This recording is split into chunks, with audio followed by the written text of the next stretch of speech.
BCCI के इतिहास में, टीम इंडिया के इतिहास में और क्रिकेट के इतिहास में ऐसा पहली बार हुआ है कि टीम इंडिया के दो खिलाड़ी, एक नहीं दो खिलाड़ियों को बदतमीजी और मनमानी करने का हवाला देते हुए सजा सुनाई है। बीसीसीआई को गुमराह करने के वजह से पनिश किया गया है। क्रिकेट के इतिहास में पहली बार ऐसा हुआ है। टीम इंडिया के दो खिलाड़ी हैं जिनको यह मैसेज दिया है कि आपने हमें गुमराह किया था, जिसके कारण बीसीसीआई ने यह एक्शन लिया है। इन दो खिलाड़ियों का नाम है ईशान किशन और श्रेयस अय्यर। अफगानिस्तान के खिलाफ 3 मैचों की टी20 सीरीज के लिए ईशान किशन और श्रेयस अय्यर को टीम इंडिया में जगह नहीं मिलना, ये एक चौंकाने वाला फैसला था। टी20 वर्ल्ड कप के लिहाज से बेहद महत्वपूर्ण इस सीरीज में इन दोनों की गैर मौजूदगी ने कई सवाल खड़े किए थे।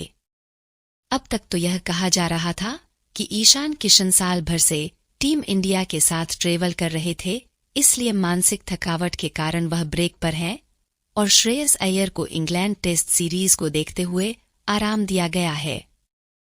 लेकिन अब इस मामले में एक नया खुलासा हुआ है। एबीपी नेटवर्क की एक रिपोर्ट के मुताबिक इन दोनों खिलाड़ियों को अनुशासनात्मक आधार पर अफगानिस्तान सीरीज में नहीं चुना गया।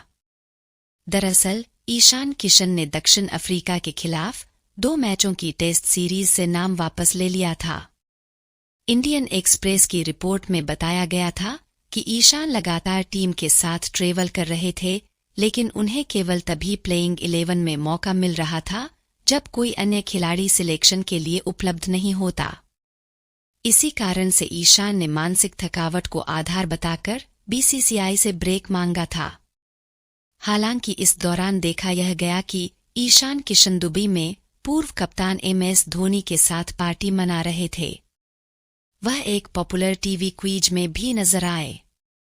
यही बात चयनकर्ताओं को नाराज कर गई और उन्हें अफगानिस्तान के खिलाफ टी20 स्क्वाड में शामिल नहीं किया गया।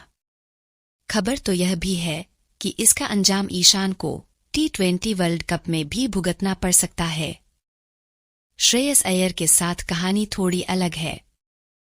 दक्षिण अफ्रीका के खिलाफ 2 मैचों की टेस्ट सीरीज में श्रेयस अय्यर 4 पारियों में महज 41 रन बना पाए थे।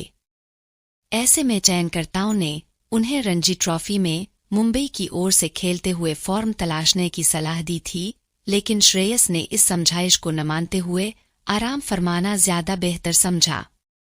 इसी के चलते उन्हें भी टी20 स्क्वाड में जगह नहीं मिल पाई। हालांकि श्रेयस ने जल्द ही अपनी गलती समझ ली और अब वह 12 जनवरी से शुरू हो रहे रणजी मैच में मुंबई की स्क्वाड में शामिल रहेंगे।